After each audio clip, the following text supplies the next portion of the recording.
தமிழ்நாட்டை பொறுத்தவரை இன்றைக்கு செவிலியர்கள் 100% நிரப்பப்பட்ட பகுதியாகவும், மருத்துவர்களை பொறுத்தவரை 45 சுகாதார மாவட்டங்களில் 20 மாவட்டங்கள் சற்றேறக்குறைய 98% பணி நிரம்ப இருக்கிற மாவட்டங்களாகவும் இருந்து கொண்டிருக்கிறது.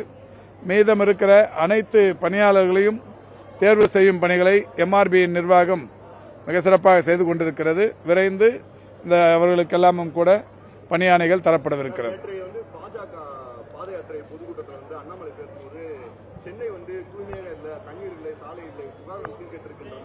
அவர் சென்னைக்கு அண்மை காலத்தில் வரவே இல்லை.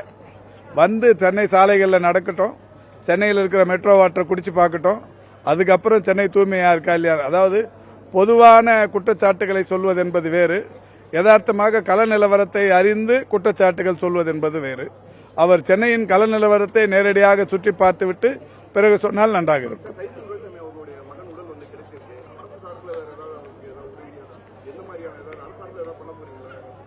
இல்ல, அரசு சார்பில் ஏதாவது உதவி கோரினால் நிச்சயம் இப்ப அங்கிருந்து வரத்துக்கு வாகன வசதி அது மாதிரி எது கேட்டாலும் நிச்சயமா தரப்படும்.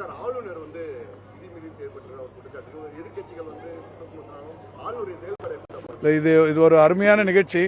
986 பேருடைய வாழ்க்கையில் ஒரு பெரிய விடியல் கிடைச்சிருக்கு. இதை நல்லா போடுங்க. ஆளுநரை பற்றி நாளைக்கு பேசிக்கலாம்.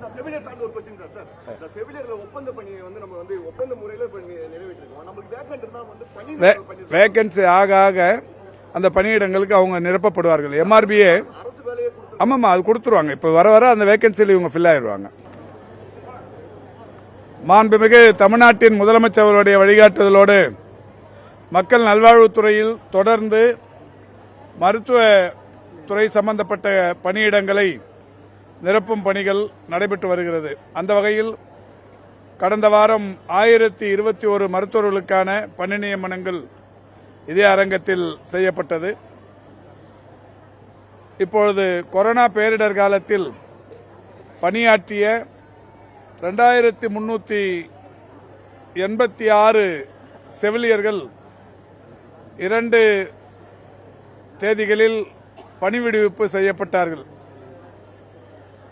காரணம், கொரோனா பேரிடர் தொற்று படிப்படியாக குறைந்த நேரத்தில் ஒன்றிய அரசின் நிதி ஆதாரம் போன்ற பல்வேறு சூழல்களினால் பணி விடுவிப்பு செய்யப்பட்டார்கள். ஆனாலும் மாண்புமிகு தமிழ்நாட்டின் முதலமைச்சர் அவர்கள் ஏற்கனவே திமுக கழகத்தின் தேர்தல் அறிக்கையில் மருத்துவத்துறையில் பேரிடர் காலத்தில் பணியாற்றியவர்களுக்கும் தற்காலிக பணியாளர்களுக்கும் தீர்வு காணப்படும் என்று அறிவித்தார்கள். அந்த வகையில் மாண்புமிகு தமிழ்நாட்டின் முதலமைச்சருடைய வழிகாட்டுதலோடு இன்றைக்கு மருத்துவத்துறையில் செவிலியர் காலி பணியிடங்கள் என்று கண்டறியப்பட்டது 864 பணியிடங்கள் கண்டறியப்பட்டது. அரைசிங் வேகன்சிஸ் என்கின்ற வகையில் ஒரு 977 பணியிடங்களுக்கு இன்றைக்கு ஆணைகள் தரப்பட்டிருக்கிறது.